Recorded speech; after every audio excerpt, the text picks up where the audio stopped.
I'm your cult boyfriend, counting down my favorite teen TV couples. What makes a great teen TV couple, a great teen drama couple? Well, chemistry is very important. Whether or not they inspire me is really important. Whether or not I think about them all the time. These are the couples that have left a lasting mark in my heart. I think about these lovers constantly. These are beautiful love stories. Also, since teen drama is largely based within soap opera style television, I believe that a great teen drama couple provides the show with a lot of drama, a lot of unexpected twists, a lot of narratives, a lot of things to both cry about, get mad about, and swoon over. To over romanticize and fantasize about. So there are a couple couples on my list that are objectively not good for each other, as demonstrated within the show itself. What I care about above anything else is the story, deeper meanings. And I believe every couple on this list provided the show that they were a part of with so much meaning, so much poetry, so much eroticism, and just so much emotion, so many feelings. I love each and every one of the couples that made it to my top 10 very, very much. And since a huge part of teen drama is romance, are the romantic qualities, these couples I think are the most important parts of each show that they're in. Romance is such a huge part. Love is such a huge part because love can give way to betrayal or give way to promise. So these teen TV couples are arguably the very heart and soul of each of these television shows. The very heart and soul of teen drama as an art form is romance and all of the benefits that come with romance and also all of the sad heartbreak that goes hand in hand. I'm only going to briefly be talking about these couples. If you're interested in more of my thoughts and more of my analysis, go watch my videos. I have videos about every single one of these shows where I go very deeply into why these lovers work, why these couples work. Go watch my long form analysis videos if you want to know more. This is going to be brief and I hope fun and insightful. Starting with number 10, David Silver and Donna Martin from Beverly Hills 90210. I love David and Donna. They are adorable. They are wonderful. They're my favorite characters on the entire show. The only reason they're at number 10 is because at this point in time, I am still watching it. I'm actually in the middle of my Beverly Hills 90210 analysis project. I just know that they're top 10 quality, you know? I'm halfway through and I know that they're top 10 quality. I just don't feel right putting them anywhere higher up because I haven't finished the show. But even if this couple takes a nosedive, even if the two characters are assassinated by the plot itself, I know that they're top 10. They're top 10 quality. If anything, I think when I'm done with the show, they'll move up. They'll go higher up. I love David and Donna. They are so meaningful to me. Tori Spelling, love you to death. My God. At number 9, we have Willow and Tara from Buffy the Vampire Slayer. Tara is one of my favorite characters on the whole show. I think my favorite characters on Buffy are Faith and Tara. And Tara is a very hypersensitive young woman who I think has such a high emotional intelligence. She can make me cry effortlessly because there's so much empathy within her. And I thought that Willow and Tara were really tender together because Willow was also a very sensitive and sweet character. And they were very tender together. They were very meaningfully affectionate with each other. I should also say there might be some spoilers for these couples. So I have chapters at the bottom Go find a show that you've already seen and listen to me talk about it. If you haven't watched Buffy the Vampire Slayer, I'd go on to the next chapter right about now. Tara's death caused Willow to become a genocidal maniac, caused her to see red. I know that people accuse Tara's death of being one of the most egregious examples of the bury your gaze trope. I don't necessarily believe that. I've seen several claims where Joss said that Dark Willow was planned from the beginning and the trigger was always going to be her significant other being murdered. And if it wasn't Tara, then it would have been Seth Green as Oz. Like that still would have happened. Now, you can argue that just because he didn't intend for it to fall within the bury your gaze trope, that doesn't mean that it isn't a prime example of it. No, I think it's mostly a prime example of Joss Whedon being cruel, as per usual. And I think Tara had to die there. It's the most tragic thing that could have happened. She was genuinely the sweetest character on the show, and the most often misunderstood character. Joss knew exactly what he was doing with Tara. She's first introduced in an episode called Hush, where the whole gimmick of the episode is that no one can speak. And she had a stutter to begin with, and she never really spoke too much to begin with either. So, like, the entire episode, Hush, is kind of symbolic of her introduction within the fray. And there are so many beautiful moments, like when her hyper conservative family. Amy Adams is a part of that family, which is wild to remember. That's when she is fully accepted by her newfound family, being the Scoobs, the Scooby Gang, and another wonderful moment is within the body, where she understands Buffy just a little bit more than the others, and she understands that right now a failure to communicate is necessary for the trauma that Buffy is experiencing. So the scene that they have in the hospital together always makes me choke up because Hera is so emotionally intelligent and so sweet and basically empathic too. It's wonderful. And I think that Tara and Willow complemented each other beautifully. They provided some good confrontation to the story. They provided a lot of drama to the story, as seen within the Dark Willow arc of season 6. I think they were really sweet. I think they looked great together, and they're one of the greatest queer relationships in television. If you want to know what I think is a good example of bury your gaze, spoilers for Pretty Little Liars, it's Maya and Emily. Maya and Emily, I think, almost made this list, but that is a far more obvious example of a bury your gaze trope, is Maya and Emily. But I really wanted to talk about Bianca Lawson. You know what? You know what's one of the top 10 teen TV couples? It's me. Whenever I see Bianca Lawson on screen, I instantly form a crush on her and I marry her inside of my head. That that also belongs on this list. Your cult boyfriend and whoever Bianca Lawson happens to be playing at the time. But I think I've talked myself. I think I've dug my grave far enough. Let's move on to number 8. Angela and Jordan from My So-Called Life. A good example of a couple that actually isn't good for each other. I was warning you at the beginning, there are some couples on here that just aren't great for each other. But what they were able to explore within Angela and Jordan on My So-Called Life was fascinating, was really authentic feeling, was really truthful as well. Also, the iconography, how iconic they were together, and the fact that they were creating a new sort of sophisticated teen drama, a vocabulary or iconography within that show. They were perfect together. They have a lot of symbolic weight to them, and I think Claire Danes and Jared Leto were wonderful within the role. And I think like the flaws within their relationship, the flaws within each character individually and together expresses so much about the teenage condition, about teen anxieties, about teen fantasies, and about how boring a harsh reality could often be.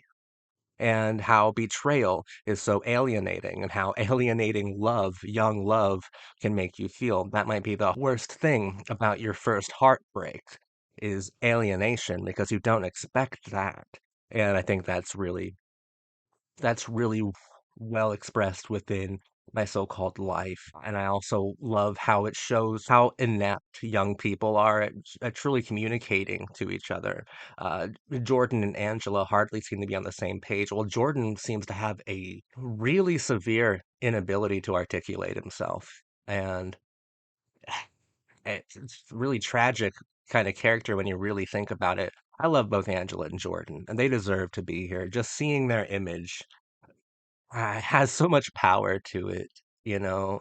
There's so much built-in power to Angela and Jordan that they have to be represented within this list, and they are number 8. Number 7, Max Evans and Liz Parker in Roswell.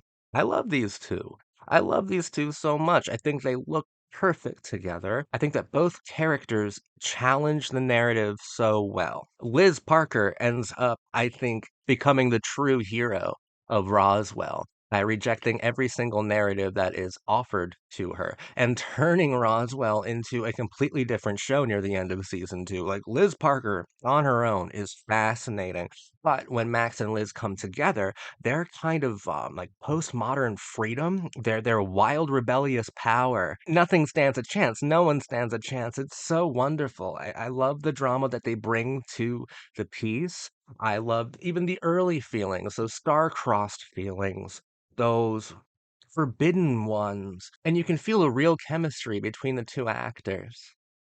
It felt so right, and I loved it so much. Like that's pure romance to me. That is so lovely. They have so many wonderful moments, and they seem so comfortable. Just like every great teen TV couple, or every great couple in real life, they bring to life dormant parts of each other, or parts that might not have existed before their tryst, and help each other become more dynamic as people, as characters, as archetypes. They really helped each other grow in immeasurable ways that are unexpected and entirely impassioned.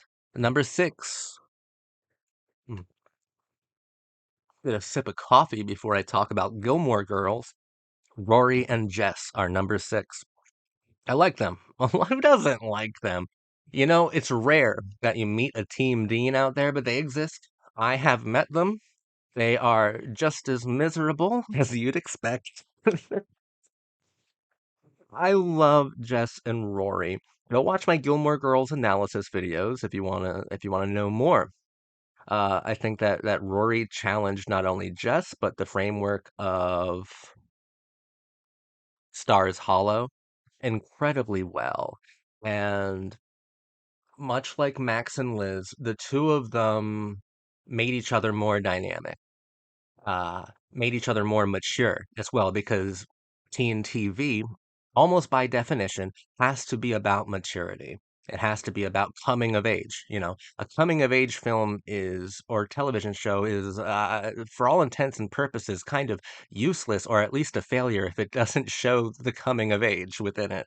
Uh, Within the relationship, the will they, won't they, the effortless chemistry, the beauty found within both Rory and Jess, and like the sparks that start whenever they're together, you get something really beautiful, really magnificent, really unique, and truly inspiring. And full of missed opportunities. And a couple like Rory and Jess allows the audience to interact with the show in an incredibly wild way, because the fans will latch on to like a Jess or a Rory or even a Tristan DuGray and a Logan later on, but really the ones who are fascinated with the Jess and Rory dynamic, they over romanticize the situations in their minds, and they daydream over what could have been within the narrative, within the show. It allows the audience to kind of not simply fanfic on their own, but learn from the show.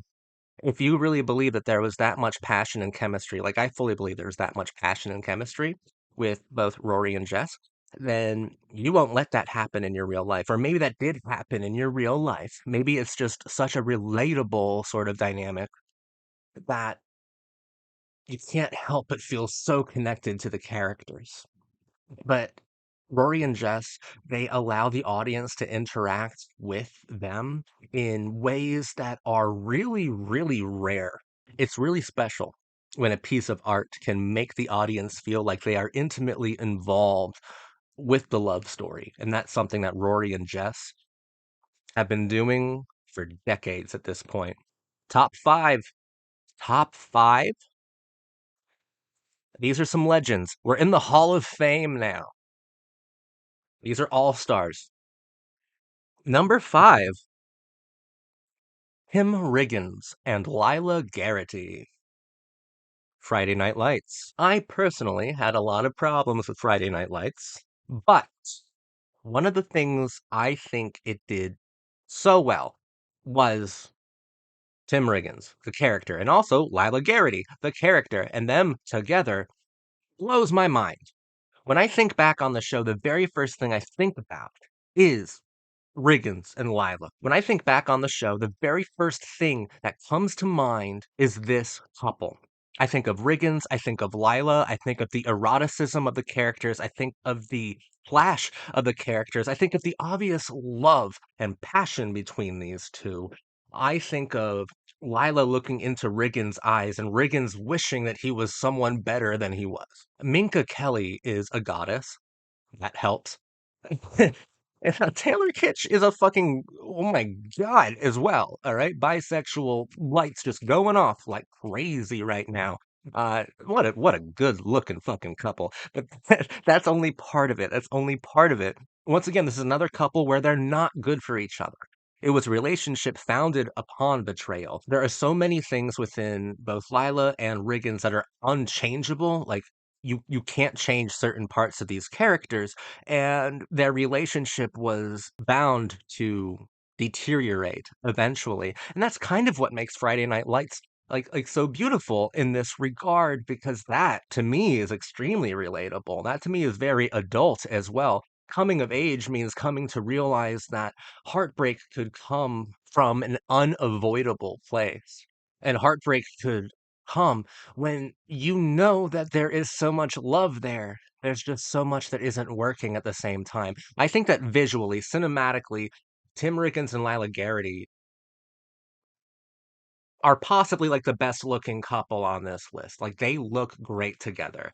And I think at least Friday Night Lights did their relationship well. There are a lot of complications within their relationship. Go watch my Friday Night Lights analysis videos if you want to know more, because I at least responded well to Tim and Lila. I had a great deal of difficulty with the show as a whole and with a lot of the other characters, but Riggins and Lila beautiful, beautiful, like, they got my whole fucking heart, man. They got my whole soul. I love those 2. There's so much might to their love story. They possessed such a large capacity for pathos, for pain, um, for physical poetry. Like they are so physically poetic that I love being in their orbit. I love being in the atmosphere of Tim Riggins and Lila Garrity. And of course, since Friday Night Lights is a show that's like mostly invested in exploring kind of socio-political topics with Lila and Tim, all of these topics take on a whole new, almost Shakespearean esque sort of dimension to them. They make the story tragic and they make it feel like a teenage tragedy.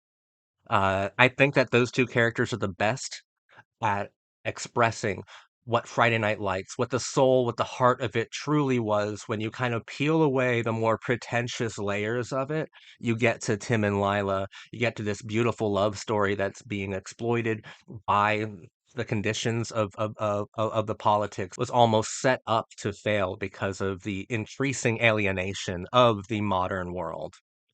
And it's tragic. That's the best part of Friday Night Lights is Lyla Garrity and Tim Riggins and how hot they are. And everything else I said that was deep, but also they're fucking hot. They're good looking. Okay, number four, Pacey and Joey, Dawson's Creek. Season three of Dawson's Creek is spectacular. That's where Pacey completely rejects the narrative, says, I'm done being the stupid best friend. I'm going to get the girl. I'm going to reject the narrative of Dawson's Creek itself. And Dawson Leary becomes an antagonist. In the last, I don't know, 4 or 5 episodes of the show, he becomes an antagonist, the antagonist of his own hero's journey. It's amazing. And Joey Potter is the postmodern dream girl to end all other ones. Katie Holmes and Joshua Jackson, their chemistry is legendary. These moments are beautiful. Ask me to stay when Pacey paints that on the wall. Ask me to stay. A wall that he bought for her, right? Ask me to stay. That makes me swoon. That makes me swoon. Pacey and Joey, legendary. Absolutely beautiful couple. And it makes Dawson's Creek one of the most complicated postmodern works of art of all time. If you really interact with what Pacey and Joey means to the overall narrative, it's incredible. Number three, Veronica Mars, Logan Eccles, and Veronica herself. They are wonderful. And what is possibly my favorite declaration of love within all of art, Logan Eccles says, I thought our story was epic, you and me, spanning years and continents, lives ruined and bloodshed. Epic. I think that Jason Doring and Kristen Bell had an enormous amount of chemistry. And talk about characters providing the show with forward momentum, with drama, with narratives, and also talk about two characters who are challenging each other to grow and mature as people, as archetypes. And this is such a beautiful relationship because the show itself benefits so much from it. And what also makes it so beautiful is that it wasn't planned. Logan and Veronica wasn't a planned thing. It just happened. It was just bound to happen. The chemistry, the need for their relationship was undeniable. You couldn't fight against it. And the fact that this unplanned romance truly became the heart of the entire show itself, I think is astounding to really consider. And since, of course, it's a neo-noir, everything about this relationship is doomed in the most horrific and lethal ways. Veronica Mars, it has my whole heart. Their first kiss, outside of that dingy motel, epic. Number two, Gossip Girl, Chuck Bass and Blair Waldorf. I love them so much. They are so twisted, they are so evil, they are so loving, and they're so affectionate. They're everything that I want out of a teen TV couple, especially if I think that teen drama is largely about drama. And the characters that end up being the most important to the shows are the ones that provide the show with the most drama. And Chuck and Blair, their entire thing is drama. Their entire thing is starting it. Their entire thing is warring with each other and warring with everyone who they see as a threat or as an easy target. They're pretty villainous in a lot of different ways. But since Gossip Girl rewards not only nearly psychopathic behavior, but dramatic behavior because Gossip Girl is obsessed with narrative systems, they become the de facto heroes of Gossip Girl because they're all about gossip, because they're all about narratives and they're all about drama. This is a very complex couple within an entirely sophisticated show, which is my favorite work of art ever made. Gossip Girl is my favorite thing that's ever been made in the history of art. And Chuck and Blair, I think there you had the true heart of Gossip Girl, the true soul of Gossip Girl, if it actually has one, right? It could be soulless. There's a void within it. Like there's something about Gossip Girl which reminds one of Nietzsche's abyss, right? And you gaze so long into it that fuck it, dude. I love Gossip Girl. Watch my Gossip Girl analysis videos. Chuck and Blair. Oh my god. For life. The number one greatest teen drama couple of all time.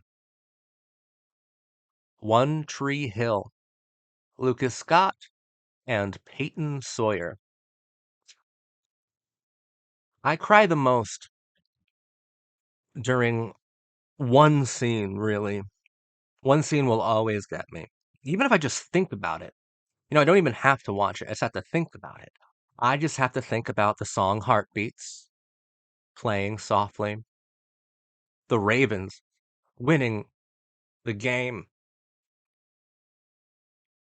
Brooke telling Lucas to go to her, to go to Peyton, and him approaching Peyton, and Peyton is just, there's like confetti, there's a celebration going on, and like through the crowd, they're seeing each other and they approach. It's you, the one I want by my side. And they kiss. It's so perfect. It's a beautiful climax to what I consider to be the greatest love story of all time, Lucas and Peyton. The first four seasons of One Tree Hill are immaculate. It's wonderfully made teen drama from beginning to end, and I like this to view the first four seasons as its own piece, because there is so much gravity to it. There is so much power and romance to it. But the greatest narrative throughout all of it is Lucas and Peyton. Even from the very first episode, I'll be seeing you. A lot of those remarks early on. Your art matters, it's what got me here. Nice hands, nice legs. It's awesome. It's so good. And One Tree Hill is a very life or death show, and I think that the teenage experience can often be life life or death. Very severe. Um, very massive. And these two characters, these two soulmates, because they are absolute soulmates. More than any other couple we've ever seen, like these two were drawn together by the narrative itself, by something ineffable, something you can only qualify through the soul. Like they were just drawn to each other. There's no denying it, there's no fighting it. It was just meant to be. And in a world like One Tree Hill, which can be really unforgiving and violent, the fact that true love exists and is allowed to be celebrated and is allowed to come to be fully realized in season 4 at that basketball game within the scene I talked about earlier that makes me cry. It gives you so much hope in a show that can often be pretty fucking hopeless. There's a lot of sad stuff that happens on One Tree Hill, a lot of betrayals and cruelties and murders. Within that moment, everything feels good. Everything feels, like fate. And it's comforting to know or to at least entertain the idea in this chaotic universe that we all inhabit that there is something larger that is guiding us. That there's something that we can't truly fight against the current of, and that's soulmate. That's true love. That's knowing that that person's for you. And no matter what, you will end up with each other. And when you do, there will be a parade. There will be a victory. There will be confetti. There will be joy. There will be cheer. There will be One Tree Hill. I would not love this genre as much if I didn't love Lucas and Peyton as much. They give me hope when I need it most. And I think they look perfect together. And I think they bring so much of everything to teen drama. The show One Tree Hill would be meaningless without them, without their relationship. being celebrated within it, being pursued within it. God, that pilot of One Tree Hill is really fucking special. Like stepping back, I'm getting emotional right now, man. Like stepping back and looking at that pilot episode and then how in season 4 they like connect everything, like all the dots pay off. It feels fully considered and fleshed out. Like I said, like fate, even within something as unpredictable as a WB or CW narrative, like it's there. First time we see these characters, Peyton almost runs Lucas over with her car. Which talk about foreshadowing. There are so many car crashes within One Tree Hill. And in the pilot, it's telling you this is a show about collision. This is a show about a collision of philosophies, a collision of archetypes, a collision of lovers, a collision of heroes and villains and brothers and lovers, man. There's so much power in One Tree Hill. It is so fucking beautiful. And I'm so happy that Lucas and Peyton exist. They cheer me up when nothing else does. I love Lucas and Peyton. They're the ultimate love story. They're the greatest love story ever told. Plain and simple, man. They're the greatest love story ever fucking told. Lucas Scott, Peyton Sawyer, number one. And I think they will be number one forever. Well, there you have it. The top 10 teen TV couples as according to your cult boyfriend. Let me know if I had some on here that you agree with and some that you disagree with. People get really passionate about these couples. I know that there are a few that normally make appearances on lists like this that I didn't include, like Nathan and Haley from One Tree Hill. I'm sorry, I find them boring. I think Lucas and Peyton provided so much more drama, so much more philosophy to the show than Nathan and Haley. I thought Nathan and Haley, yeah, they're a great example of a couple that works, but they're boring because they work so well. Feels so artificial because there really are no issues. Not even Tori DeVito can break them up. Like, fuck out of here, dude.